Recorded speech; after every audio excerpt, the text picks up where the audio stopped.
Astaghfirullah. Assalamualaikum warahmatullahi wabarakatuh. Alhamdulillah wassalatu wassalamu ala Rasulillah wa ala alihi wa sahbihi wa mawalah wa la hawla wa la quwwata illa billahi wa ba'du. Lanjutkan kajian kita, masih membahas tafsir singkat dari surah Al-Baqarah, dan kita masuk pada ayat ke-190 dan seterusnya. A'udzubillahi minasyaitonir rajim. Bismillahirrahmanirrahim. Wa qatilu fi sabilillah alladzina yuqatilunakum wa la ta'tadu innallaha la yuhibbul mu'tadin. Waqtuluhum haitsu thaqiftumuhum wa akhrijuhum min haitsu akhrajukum wal fitnatu ashaddu minal qatl wa la tuqatiluhum indal masjidil haram hatta yuqatilukum fihi fa in qataluukum faqtuluhum kadzalika jazaa'ul kafirin fa in intahaw fa innallaha ghafurur rahim. Allah Subhanahu wa taala mengatakan, dan perangilah mereka orang-orang kafir itu di jalan Allah, yaitu orang-orang yang memerangi kalian, dan janganlah kalian sekali-kali melampaui batas. Sungguh Allah tidak menyukai orang-orang yang melampaui batas. Bunuhlah mereka di mana kamu temui mereka, usirlah mereka dari mana mereka telah mengusir kamu, dan fitnah itu lebih kejam daripada pembunuhan. Dan janganlah kalian perangi mereka di Masjidil Haram kecuali jika mereka memerangi kamu di tempat itu. Jika mereka memerangi kamu, maka perangilah mereka, demikianlah balasan orang-orang kafir. Tetapi jika mereka berhenti, maka sungguh Allah Maha Pengampun lagi Maha Penyayang. Ayat ini, ayat 190 ini dan seterusnya, adalah permulaan perintah untuk melakukan jihad. Jadi saat Nabi SAW berada di Mekah, belum ada perintah jihad. Di Mekah itu hanya diperintahkan untuk bertahan, untuk bersabar dan tidak menyerang, karena memang kondisi di kota Mekah kaum muslimin sedang lemah. Mereka tidak bisa melakukan apapun. Jika diperintahkan perang, tentu sama dengan bunuh diri, karena memang mereka sangat minoritas di tengah-tengah umat kufar yang mayoritas. Tapi setelah kemudian mereka hijrah dari Mekah ke Madinah, maka ayat inilah yang memerintahkan pertama Rasul dan para sahabatnya untuk berperang. Wa qatiluhum fi sabilillah, dan perangi mereka di jalan Allah Subhanahu wa taala. Siapa? Alladzina yuqatilunakum wa la ta'tadu, yaitu orang-orang yang memerangi kalian, tetapi meski demikian kalian tidak boleh melampaui batas. Alasannya, innallaha la yuhibbul mu'tadin, karena Allah tidak menyukai orang-orang yang melampaui batas. Jadi saat Nabi SAW hijrah dari Mekah ke Madinah, orang-orang kafir Quraisy itu mereka tidak tinggal diam, masih suka merongrong kaum muslimin yang sudah hijrah ke kota Madinah. Sampai pada waktunya mereka mencuri sebagian unta kaum muslimin yang ada di kota Madinah, bahkan terkadang membunuh. Makanya Nabi SAW diperintahkan oleh Allah untuk melawan mereka. Tidak bisa tinggal diam, karena mereka sudah menyerang padahal kaum muslimin sudah hijrah. Tidak mungkin kemudian bertahan seperti bertahannya ketika mereka di Mekah, karena sekarang kaum muslimin punya kekuatan. Makanya Allah Subhanahu wa taala memerintahkan untuk menyerang balik. Jadi ayat ini adalah perintah pertama disyariatkan jihad. Wa qatiluhum fi sabilillah. Kalimat fi sabilillah menunjukkan bahwa jihad itu harus ikhlas karena Allah Subhanahu wa taala. Karena ada hadis yang mengatakan 3 kelompok yang pertama kali disentuh api neraka, salah satunya seorang yang mati syahid, kemudian dihadapkan kepada Allah Subhanahu wa taala dan ditampakkan seluruh kebaikannya di dunia saat jihad. Kemudian Allah Subhanahu wa taala bertanya soal jihadnya, dia pun mengatakan ustushhidtu fika ya Rabb, aku mati syahid karenamu. Maka Allah Subhanahu wa taala mengatakan kadzabta, dusta kamu, engkau berperang itu supaya manusia menganggap engkau seorang pahlawan, dan itu sudah masyhur. Akhirnya Allah Subhanahu wa taala merintahkan malaikat untuk menyeret dia ke dalam api neraka. Jadi jihad atau berperang itu haruslah karena Allah Subhanahu wa taala. Sebagaimana Nabi SAW mengatakan dalam sebuah hadis yang dikeluarkan Imam Ibnu Majah, man qatala litakuna kalimatallahi hiyal ulya fahuwa fi sabilillah. Sesiapa yang berperang tujuannya agar kalimat-kalimat Allah yang paling tinggi, maka itulah yang dikatakan jihad di jalan Allah. Jadi tujuan jihad itu untuk memuliakan kalimat-kalimat Allah. Maksud kalimat-kalimat Allah ini agar seluruh perintahnya ditaati manusia, agar seluruh larangannya dijauhi manusia. Itulah tujuan jihad, supaya kehendak Allah Subhanahu wa taala dengan perintah dan larangan itu tercapai di permukaan bumi. Ma'asyiral muslimat yang dimuliakan Allah Azza wa Jalla, dari sini kita tahu bahwa saat jihad ini diperintahkan pertama kali di kota Madinah dan tidak diperintah di kota Mekah. Justru di kota Mekah jihadnya adalah jihad pertahanan, bukan jihad perlawanan, menunjukkan bahwa jihad itu bukan tujuan utama. Jadi jihad itu bukan tujuan utama dalam Islam, tapi jihad itu wasilah. Dia adalah sebuah wasilah tangga untuk mencapai tujuan mulia, dan tujuan mulia itu adalah tauhid. Jadi tujuan jihad itu untuk mentauhidkan Allah Azza wa Jalla. Karena selama Nabi SAW di kota Mekah, selama 13 tahun lamanya, Nabi SAW hanya mendakwahkan kalimatul la ilaha illallah, tidak lebih daripada itu.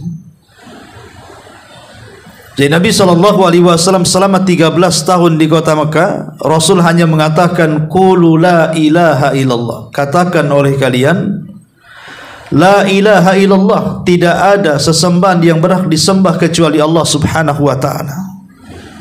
Kemana-mana Rasulullah SAW mendakwahkan kalimat ini selama 13 tahun di kota Mekah, walaupun tidak banyak yang mengikutinya.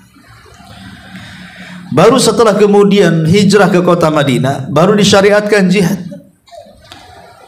Dari sini kita tahu bahwa jihad itu bukan sebuah ghayah, tujuan dakwah Nabi sallallahu alaihi wasallam, tetapi tujuan dakwah Nabi adalah mentauhidkan manusia kepada Allah Subhanahu wa taala. Lah dengan cara jihad. Jadi jihad itu wasilah untuk supaya terwujudnya persaksian bahwa tidak ada sesembahan yang berhak disembah kecuali Allah Subhanahu wa taala alias tauhid. Ma'asyiral muslimat yang dimuliakan Allah Subhanahu wa taala. Dan itu dilihat dari setiap kali Nabi sallallahu alaihi wasallam mengirim pasukan. Contoh ketika Nabi sallallahu alaihi wasallam memerintahkan Ali radhiyallahu anhu untuk menghancurkan benteng Khaybar. Apa kata Nabi sallallahu alaihi wasallam? Berangkatlah wahai Ali ke halaman pintu Khaybar. Sesampainya kau berhadapan dengan musuh, ajaklah mereka masuk Islam. Jadi Nabi sallallahu alaihi wasallam tidak langsung memerintahkan Ali untuk menyerang. Tetapi Nabi SAW memerintahkan Ali untuk mengajak mereka masuk Islam dulu. Artinya mengajak mereka untuk mentauhidkan Allah. Kalau mereka enggan, maka paksa mereka untuk membayar jizyah. Bayar jizyah itu artinya bayar upeti. Kalau mereka tidak mau juga bayar upeti, baru kemudian mintalah kepada Allah pertolongan, perangi mereka. Jadi marhalah jihad itu marhalah ketiga. Setelah mengajak manusia untuk mentauhidkan Allah, kalau mereka enggan, maka mereka harus membayar jizyah, membayar upeti. Kalau mereka enggan, baru berperang. Dari riwayat ini menunjukkan bahwa jihad itu adalah wasilah, bukan ghayah. Artinya dia hanya tangga, bukan tujuan. Tujuannya adalah tauhid. Kalau mereka tidak mau mentauhidkan Allah, tidak apa-apa, bayar upeti.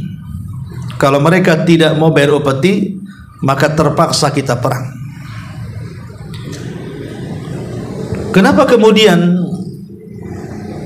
ketika kaum muslimin menyerang orang-orang kafir, kemudian mengajak mereka untuk mentauhidkan Allah, mereka enggan, kemudian mereka disuruh bayar upeti? Kita tahu bahwa tidak ada satupun para nabi yang disyariatkan jihad untuk menyerang kecuali Nabi kita Muhammad sallallahu alaihi wasallam. Jadi sebelumnya para nabi, sebelum Nabi sallallahu alaihi wasallam tidak diperintahkan untuk jihad menyerang. Semua para nabi itu diperintahkan untuk jihad bertahan. Kenapa demikian? Karena semua para nabi itu diutus kepada kaumnya, dan mereka hanya mempertahankan kaumnya saja dari serangan luar. Hanya Nabi SAW yang diutus oleh Allah kepada seluruh manusia dan diizinkan oleh Allah Subhanahu wa taala untuk menyerang manusia agar mereka mentauhidkan Allah Subhanahu wa taala. Jadi kalau tempo dulu para nabi dan rasul sejak zaman Adam alaihi salatu wasalam sampai kepada nabi dan rasul terakhir dari nabi-nabi Bani Israel, Isa bin Maryam, mereka hanya diperintahkan oleh Allah Subhanahu wa taala untuk menyebarkan tauhid, tanpa diperintahkan untuk berjihad menyerang musuh-musuh yang menentang tauhid. Mereka hanya menyampaikan saja. Sesiapa yang menolak dakwah para nabi itu urusan Allah. Sehingga ketika ada orang yang menerima dakwah para nabi, maka mereka akan selamat. Tapi sesiapa yang menolak dakwah para nabi, maka mereka akan diazab oleh Allah Subhanahu wa taala. Entah dikirimkan banjir, entah dikirimkan gempa, entah dikirimkan angin, dan begitu seterusnya, dan Allah musnahkan. Tetapi setelah diutusnya Nabi SAW, azab-azab Allah yang membinasakan itu sudah tidak ada lagi. Ya, ada azab-azab kecil seperti gempa hanya di sebagian daerah yang lain tidak. Angin ada di sebagian daerah, di daerah lain tidak. Kalau zaman dulu, kalau sekali ada gempa kan semua mati, sekali ada angin semua mati. Dan itu bentuk rahmat Nabi SAW diutus, umat ini tidak diazab sebagaimana azab umat dulu. Dan seluruh manusia diserahkan kepada Nabi SAW agar Nabi SAW mendakwai mereka kepada Islam. Makanya kemudian ketika tidak ada azab yang menyeluruh, ya hanya ada azab sebagian, maka Nabi SAW diperintahkan Allah untuk berjihad menyerang mereka, tapi dengan marhalah tadi, ajak mereka kepada tauhid. Kalau tidak mau, mereka harus bayar jizyah, upeti, karena mereka berada di tanah Allah. Mereka tidak seenaknya kemudian hidup kecuali mereka harus bayar upeti. Makanya mereka harus membayar upeti kepada Nabi dan juga kaum muslimin. Kalau tidak, baru kemudian mereka akan diserang.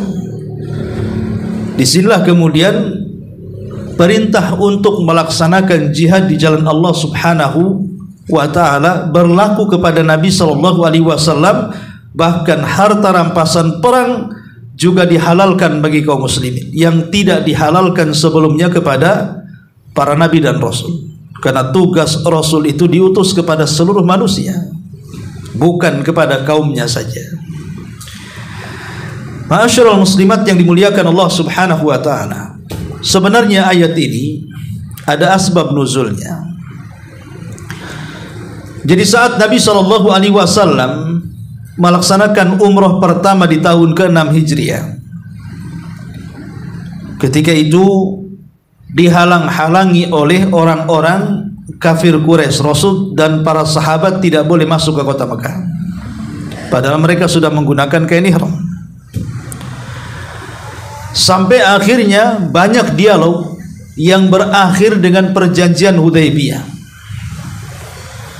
Lah, dalam bulir-bulir perjanjian Hudaybiyah itu, Nabi SAW mensyaratkan, baik kalau tahun ini kami tidak boleh masuk, maka biarkan tahun depan di bulan yang sama kami harus masuk untuk umrah yang disebut dengan umrah qadha. Akhirnya disepakati. Kemudian setelah tahun depannya, sebagaimana perjanjian Hudaybiyah, bahwa Rasul dan juga para sahabat diperbolehkan untuk masuk ke kota Mekah, maka mereka pun bersiap untuk umrah yang disebut dengan umrah qadha pada tahun ke-7 Hijriah. Lah, disinilah para sahabat bimbang, bagaimana kalau seandainya mereka berkhianat lagi. Dulu kami sempat dikhianati, tidak boleh masuk ke kota Mekah untuk umrah. Bagaimana kalau tahun ini mereka mengkhianati, menghalang-halangi kita untuk tidak boleh umrah lagi? Maka dari sinilah Allah Subhanahu wa taala turunkan ayat, wa qatilu fi sabilillahi alladhina yuqatilunakum wa la ta'tadu innallaha la yuhibbul mu'tadin waqtuluhum haitsu saqiftumuhum wa akhrijuhum min haitsu akhrajukum wal fitnatu ashaddu minal qatl wa la tuqatiluhum indal masjidil haram hatta yuqatilukum fi fa in qatalukum faqtuluhum kadzalika jazaul kafirin. Turun ayat ini. Kalau seandainya mereka mencegah kamu untuk umrah, perangi mereka. Perangi mereka di jalan Allah, orang-orang yang memerangi kalian. Dan janganlah kalian melampaui batas. Sesungguhnya Allah tidak menyukai orang-orang yang melampaui batas. Dan bunuhlah mereka di mana kamu temui mereka, dan usirlah mereka dari mana mereka mengusir kamu. Dan fitnah itu lebih kejam dari pembunuhan. Dan janganlah kamu memerangi mereka di Masjidil Haram, kecuali jika mereka memerangi kamu di tempat itu. Jika mereka memerangi kamu, maka perangilah mereka. Demikianlah balasan bagi orang-orang kafir. Jadi ayat ini turun saat Nabi SAW melakukan umrah qadha. Umrah qadha karena kekhawatiran para sahabat kalau mereka dikhianati lagi, tidak bisa masuk ke Masjidil Haram untuk melaksanakan umrah. Maka turun ayat ini, boleh menyerang mereka. Allah izinkan untuk menyerang kalau mereka sampai berkhianat. Ya. Baik, masyaallah muslimat yang dimuliakan Allah Subhanahu wa taala. Di sini Allah Subhanahu wa taala mengatakan wa qatiluhum fi sabilillah alladzina yuqatilunakum wa la ta'tadu. Dan perangilah mereka di jalan Allah, orang-orang yang memerangi kalian, dan janganlah kalian melampaui batas. Kalimat melampaui batas dalam peperangan artinya sebagaimana sabda Nabi SAW, wala tumathilu wala taghullu wala taghdiru wala taqtulu walidan. Kata Nabi SAW, janganlah kalian memutilasi musuh. Kalau musuh sudah mati, jangan dimutilasi. Itu bagian dari melampaui batas. Karena orang-orang kafir Quraisy itu, karena dendam mereka, terkadang orang yang sudah mati mereka berani memutilasi mayatnya, seperti yang terjadi kepada Hindun saat mencabik-cabik jasad Hamzah. Bagaimana dibelek dadanya, perutnya, diambil kemudian ususnya, dibuat anting-anting dan gelang dan begitu seterusnya, saking dendamnya. Tapi Islam tidak boleh, tidak boleh memutilasi musuh yang sudah mati. Wala tumathilu, karena itu bagian daripada i'tidah, melampaui batas. Wala taghullu, jangan bersikap berlebihan. Wala taghdiru, dan jangan berkhianat. Wala taqtulu walida, dan jangan membunuh anak-anak. Membunuh anak-anak bagian daripada i'tidah. Tidak boleh dalam peperangan itu anak-anak dibunuh. Bahkan dalam riwayat tidak boleh membunuh orang tua yang tidak bisa mengangkat senjata. Tidak boleh membunuh wanita. Tidak boleh menghancurkan tempat-tempat ibadah, walaupun tempat-tempat ibadah itu milik orang kafir. Tidak boleh. Jadi dalam Islam itu kalau mau perang, serang kepada yang menyerang saja. Adapun yang tidak menyerang tidak boleh diserang. Apalagi orang-orang itu tidak sanggup mengangkat senjata, anak-anak, wanita, orang tua, orang sakit dan yang lain semacamnya, jangan diserang.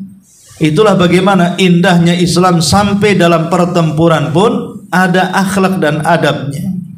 Allah Subhanahu wa taala mengatakan wala ta'tadu, janganlah kalian sampai melampaui batas. Tidak boleh melampaui batas saat menyerang. Innallaha la yuhibbul mu'tadin, karena Allah Subhanahu wa taala tidak suka hal-hal yang melampaui batas. Apapun yang sifatnya melampaui batas, bukan hanya dalam peperangan, Allah itu tidak suka. Melampaui batas dalam ibadah tidak suka. Membuat ibadah yang tidak dicontohkan Nabi artinya melampaui batas. Melampaui batas dalam berdoa Allah tidak suka. Seperti umpamanya orang berdoa memerinci doa, semua disebutkan dalam doanya, itu bagian daripada i'tidah. Ya. Kemudian juga melampaui batas dalam peperangan seperti yang disebutkan tadi, memutilasi, membunuh anak-anak, membunuh wanita, membunuh orang tua renta, membunuh orang yang sakit, membunuh orang yang sudah tidak bisa melawan, dan begitu seterusnya. Maka Allah Subhanahu wa taala katakan innallaha la yuhibbul mu'tadin, Allah tidak suka dengan orang-orang yang melampaui batas. Ma'asyiral muslimat yang dimuliakan Allah Subhanahu wa taala, kita tahu dalam Islam ini jihad adalah salah satu afdalul a'mal, seutama-utama amal. Dan itu disebutkan di dalam sebuah riwayat Ketika Nabi SAW ditanya ayyul amali afdal, Rasul, amal yang paling utama itu apa? Maka Nabi SAW mengatakan imanun billahi wa rasulihi, Anda beriman kepada Allah dan Rasulnya. Qila thumma madza, kemudian dikatakan kembali, setelah itu apa wahai Rasul? Setelah iman itu apa wahai Rasul? Maka Rasul mengatakan al jihadu fi sabilillah, berjihad di jalan Allah Subhanahu wa taala. Kemudian Rasul ditanya lagi, kemudian setelah jihad apa wahai Rasul? Kemudian Rasul mengatakan hajjun mabrur, haji yang baik. Inilah 3 amalan yang paling afdal, diawali dengan iman, kemudian jihad, kemudian haji. Dari sini kita tahu bahwa jihad ini salah satu amalan yang paling afdal, bahkan amalan yang paling tinggi atau puncak dalam Islam. Nabi SAW mengatakan ra'sul amri al-Islam wa amuduhu salatu wa dhirwatus sanamih al-jihadu fi sabilillah. Pokok urusan hidup manusia itu adalah Islam. Artinya karena Islam itu pokok urusan hidup manusia, maka dalam kondisi apapun bicarakan soal Islam. Ibu obrolkan masalah Islam. Ibu tulislah masalah Islam. Ibu kumpul, bicarakan masalah Islam. Karena Islam itu pokok urusan hidup manusia. Lah, begitu mulianya Islam dijadikan pokok urusan hidup manusia. Islam itu punya tiang yang disebut dengan sholat. Tetapi Islam juga punya punuk. Punuk itu artinya kalau dalam unta kan paling tinggi, artinya puncak. Tapi Islam juga punya puncak. Kemudian Rasul mengatakan, dan jihad itu puncaknya Islam. Ma'asyiral muslimat yang dimuliakan Allah Subhanahu wa taala, sebagian para ulama salaf mereka mengatakan, di antaranya Umar bin Khattab radhiyallahu anhu mengatakan, alaikum bil haji fa innahu amalun salihun amarallahu bi wal jihadu afdalu minhu. Kata Umar bin Khattab radhiyallahu an, wajib atas kalian memperhatikan haji, karena haji itu amalan saleh yang Allah perintahkan dengannya. Tetapi jihad lebih mulia dibandingkan haji. Kemudian juga Abu Darda radhiyallahu an mengatakan, bahwa setiap manusia yang mati, beliau mengatakan setiap manusia yang mati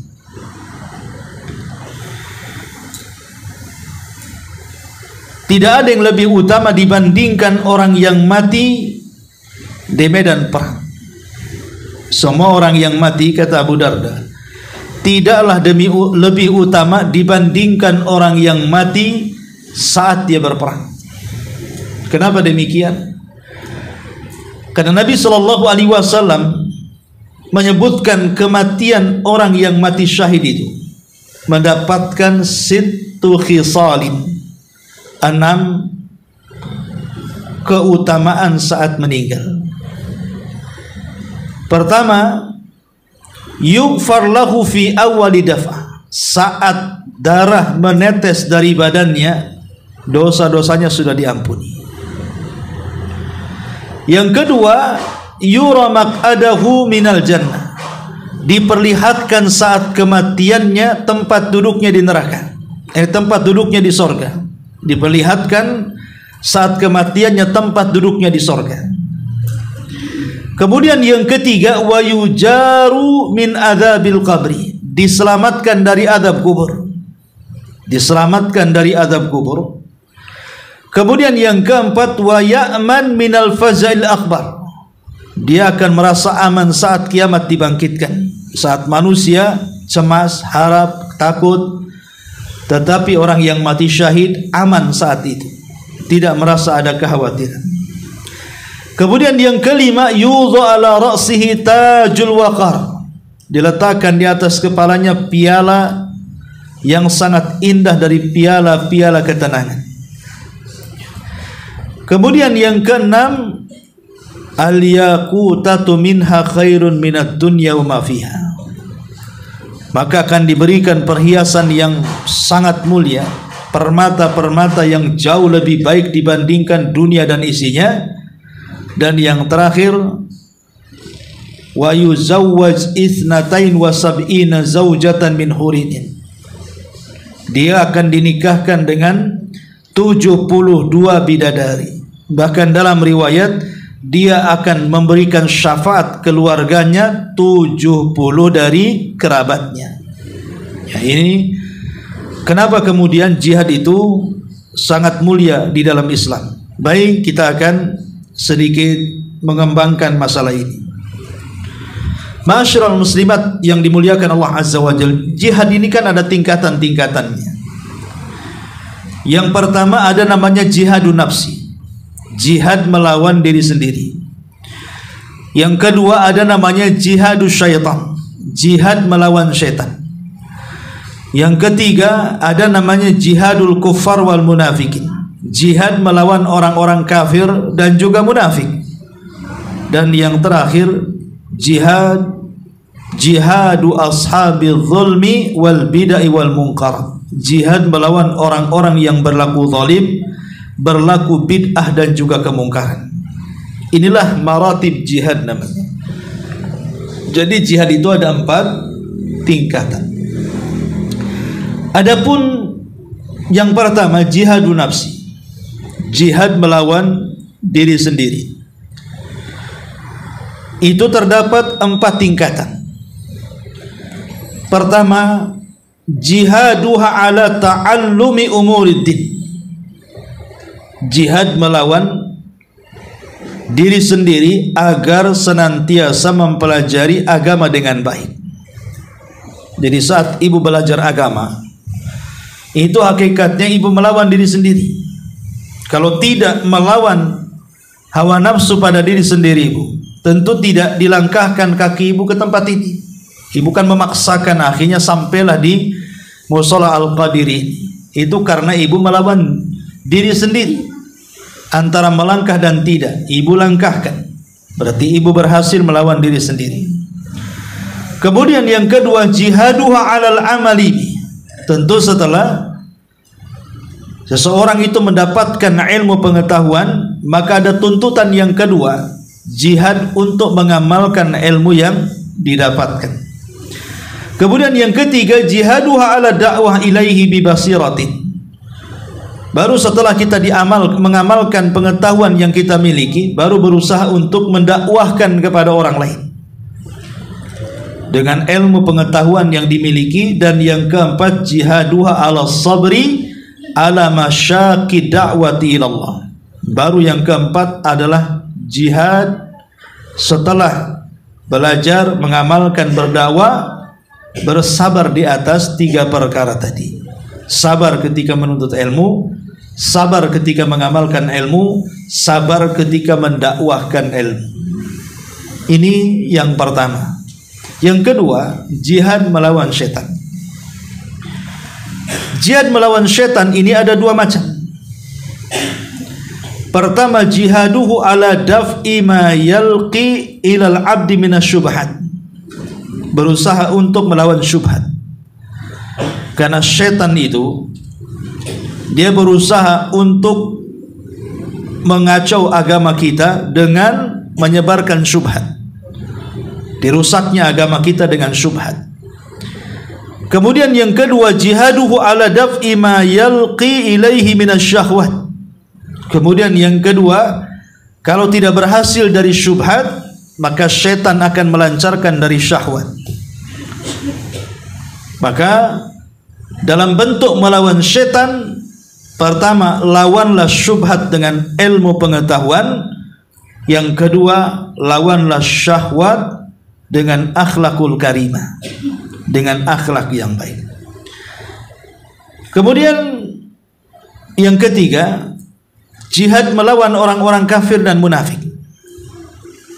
Dan ini berdasarkan sabda Nabi sallallahu alaihi wasallam, "Man ra'a minkum munkaran falyughayyir biyadi, fa illam tastati fa bilisani, fa illam tastati fa biqalbi, wa dzalika adaful iman. Pertama, melawan orang kafir itu dengan hati. Doakan hidayah mereka supaya mereka masuk ke dalam Islam. Yang kedua, al-lisan. Setelah mendoakan dengan hati kita supaya mereka dapat hidayah, baru ajak dengan lisan supaya mereka masuk Islam. Kemudian yang ketiga, al-mal, dengan harta. Ya, supaya mereka masuk Islam, lembutkan hati mereka dengan harta. Kemudian yang keempat, al-yad, dengan tangan. Ini sudah terakhir. Kalau tidak sanggup dengan hati, dengan lisan, dengan harta, apalah daya terpaksa dengan kekuasaan, dengan tekanan, supaya mereka masuk ke dalam Islam.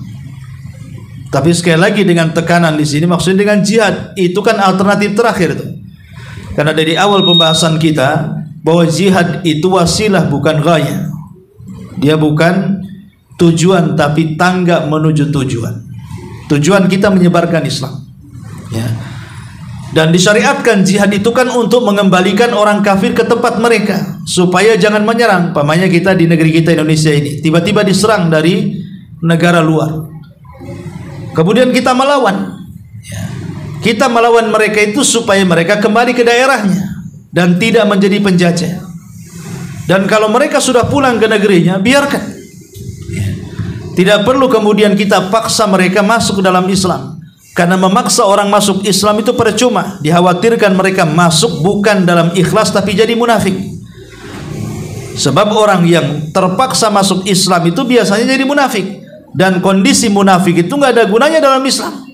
Justru semakin mengotori Islam saja orang munafik itu.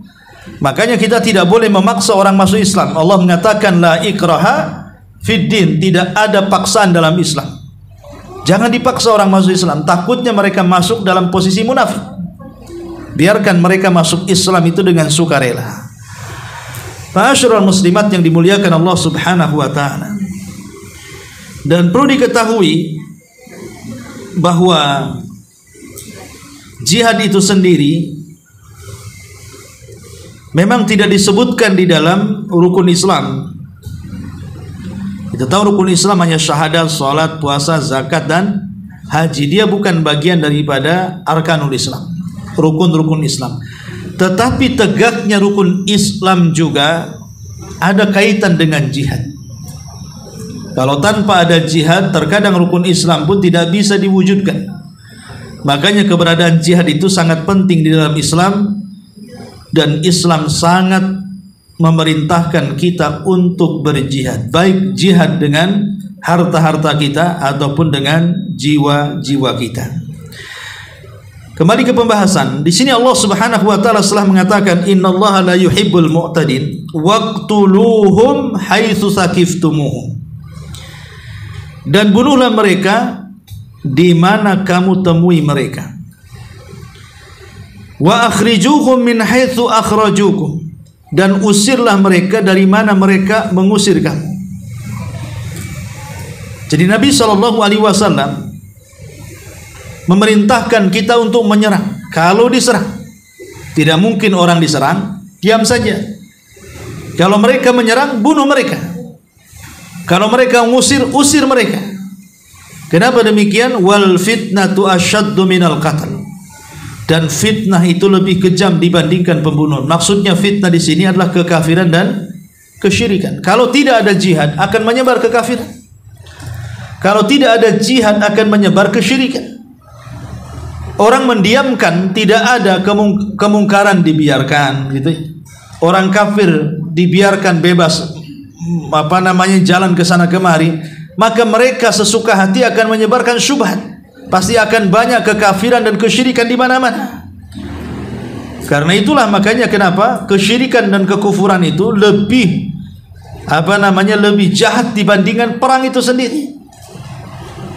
Dari sini disyariatkan untuk berperang gitu, supaya jangan ada kesyirikan dan kekufuran, karena syirik dan kufur itu lebih kejam dibandingkan pembunuhan. Dan Allah katakan wala taqtuluhum indal masjidil haram. Janganlah kalian menyerang mereka janganlah kalian menyerang mereka di Masjidil Haram hatta yuqatilunakum fi, kecuali mereka menyerang kalian, kecuali dalam Fathu Mekah. Itu memang beda kasusnya ya. Dalam Fathu Mekah memang Allah Subhanahu wa taala mengizinkan untuk menyerang kota Mekah. Tapi Nabi SAW tidak menumpahkan darah kecuali orang-orang tertentu yang wajib dibunuh karena telah melampau kejahatannya. Kemudian Allah mengatakan fa in qatalukum faqtuluhum. Kalau seandainya mereka memerangi kamu, maka perangilah mereka. Kadzalika jazaul kafirin, begitulah balasan orang-orang kafir. Tadi saya sudah katakan bahwa ayat ini turun saat Nabi SAW melaksanakan umrah qadha. Artinya umrah qadha itu kita tahu bahwa umrah Rasul berapa kali? 4 kali. Rasul itu melaksanakan umrah 4 kali dan semua terjadi di bulan Dzulqa'dah. Semua terjadi di bulan Dzulqa'dah. Baik umrah Hudaybiyah, umrah qadha, kemudian juga umrah setelah Rasul pulang daripada Hunain ataupun umrah yang dibarengkan dengan Hajjatul Wada. Itu semua terjadi di bulan Dzulqa'dah. Dan bulan Dzulqa'dah sendiri adalah Asyhurul Hurum. Dia adalah satu di antara 4 bulan hurum. Kita tahu bulan-bulan hurum itu ada 4. Dimulai daripada Dzulqa'dah, kemudian Dzulhijjah, Muharram dan Rajab. Nah, saat Nabi SAW masuk ke tanah haram dan berada di bulan haram, berarti kan ada 2 haram di sini. Pertama dari segi waktu, Rasul SAW umroh di bulan-bulan haram. Yang kedua, kakinya menginjakkan di tanah haram. Berarti ada 2 haram. Lah ketika 2 haram ini berkumpul, otomatis tempat dan waktu itu sangat mulia, tidak boleh ada peperangan. Tapi Allah Subhanahu wa taala mengatakan, pada dasarnya ketika kita berada di tanah haram dan berada di bulan haram tidak boleh melakukan peperangan, tapi kalau diserang ya tetap kita harus melawan. Makanya di sini Allah mengatakan fa in qatalukum faqtuluhum. Kalau mereka memerangi kalian, maka boleh kalian memerangi mereka. Jadi di bulan haram dan di tanah haram itu hanya boleh berperang kalau diserang. Kalau tidak diserang, tidak boleh menyerang. Karena kita akan merobek 2 keharaman di situ. Pertama di tanah haram dan yang kedua di bulan haram. Cuman bedanya kalau tanah haram Mekah dengan Madinah itu, kalau Madinah kan enak ngukurnya. Pamannya ini Masjid Nabawi ya. Masjid Nabawi. Kita tahu tanah haram di Madinah itu dia dari ukuran saja. Pokoknya dari arah selatan, timur, barat atau utara itu diambil dari 21 km. Jadi ke arah kanan pamannya 21 meter, ke arah kiri 21 meter, ke depan 21 meter, ke belakang 21 meter. Itulah tanah haram Madinah namanya. Jadi kalau ngukurnya Madinah, tanah haramnya senang.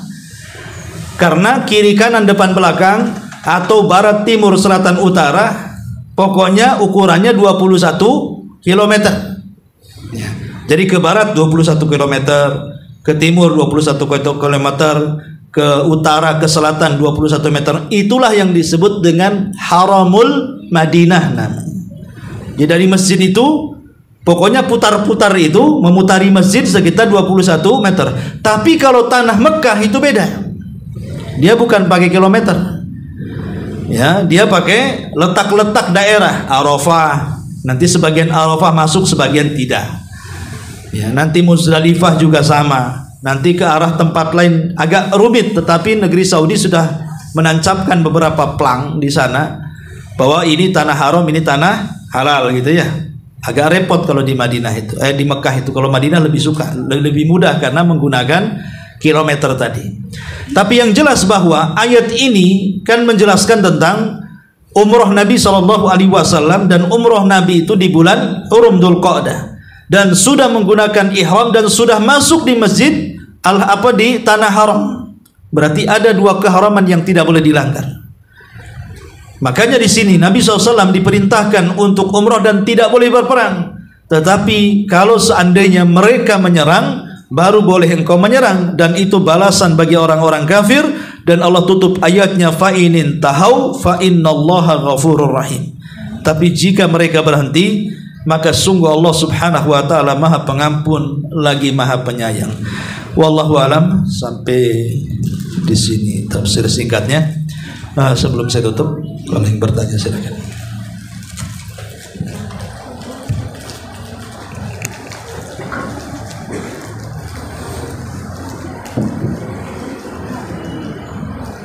Assalamualaikum warahmatullahi wabarakatuh.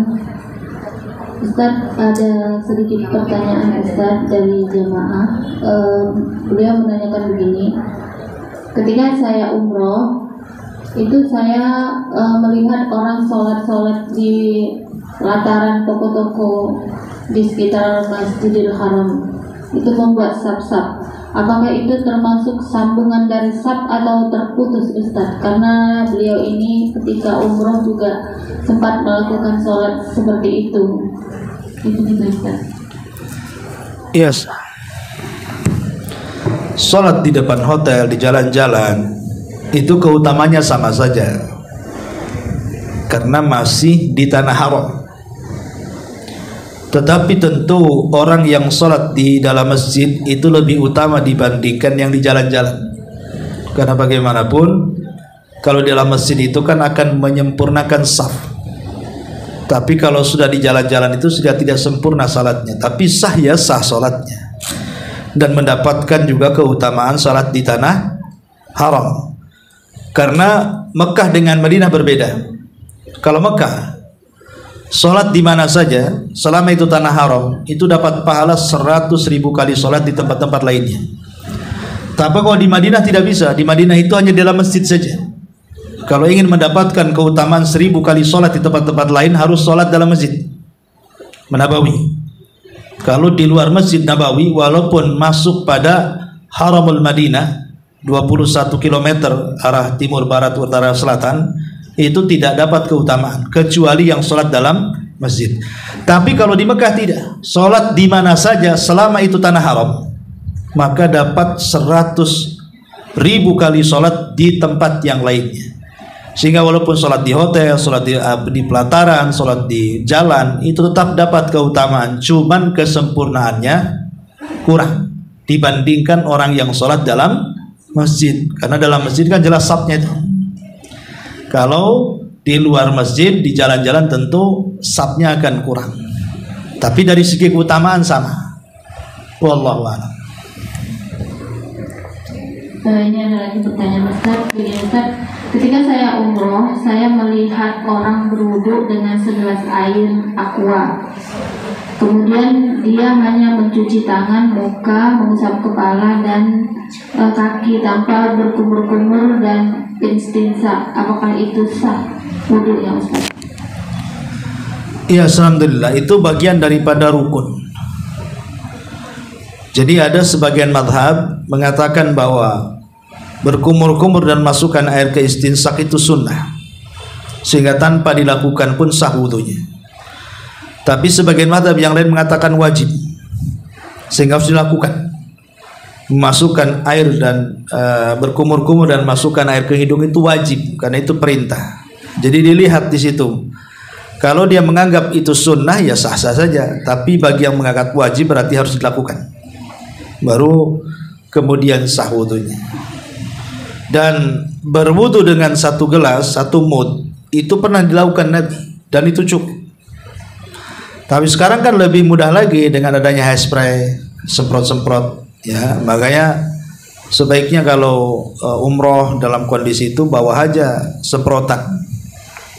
Nah, karena biar lebih mudah wudunya dengan semprotannya, dengan alat semprot-semprot itu lebih mudah biasanya, ya, kalau mau ingin umroh. Tapi berwudu dengan satu mud sah-sah saja. Cuman kan pertanyaannya, apakah berkumur-kumur dan masukkan air itu bagian daripada sunnah atau wajib? Bagi yang mengatakan sunnah berarti walaupun tanpa dilakukan sah wudunya. Bagi yang mengatakan wajib berarti tidak sah wudunya, harus dilakukan. Wallahu a'lam. Satu lagi Ustaz, saya rencana mau berangkat umroh, dan yang menjadi muskil bagi saya adalah ketika nanti saya tawaf itu batal wudhu saya ataupun saya sa'i batal wudhu saya, apakah saya mengulangi dari awal atau saya melanjutkan kekurangan tawaf saya, Ustaz? Ya, alhamdulillah. Salat tawaf dengan sa'i berbeda. Kalau sa'i itu tanpa wudhu pun tidak apa-apa. Kalau sa'i, ya. Tapi kalau tawaf tidak boleh. Tawaf itu sebagai pengganti salat. Cuman bedanya kalau salat tidak boleh bicara, kalau tawaf boleh bicara. Sehingga karena dia pengganti daripada salat, sehingga harus berwudu. Dan dia harus tawaf dalam posisi suci. Ya. Ketika seseorang batal, namanya dalam putaran kedua atau ketiga dia kentut, kemudian diambil wudu, apakah dia mengulang dari awal ataukah melanjutkan tawafnya? Sebagianlah mengatakan melanjutkan, sebagianlah mengatakan memulai dari awal, dan itu pendapat yang kuat, memulai dari awal. Sama dengan sholat, kita batal di rakaat yang keempat, apakah kita hanya ngambil wudu kemudian meneruskan rakaat keempat? Kan tidak, dimulai dari awal. Begitu juga tawaf, ya. Makanya saat tawaf itu yang diperhatikan harus betul-betul diperhatikan kesuciannya, karena itu pengganti sholat. Kalau sa'i ataupun cukur rambut tidak apa-apa, walaupun tidak dalam posisi toharoh. Wallahu a'lam. Ya, saya kira cukup. Subhanaka bihamdika, asyhadu an la ilaha illa anta, astaghfiruka wa atubu ilaik. Allahu ta'ala alam.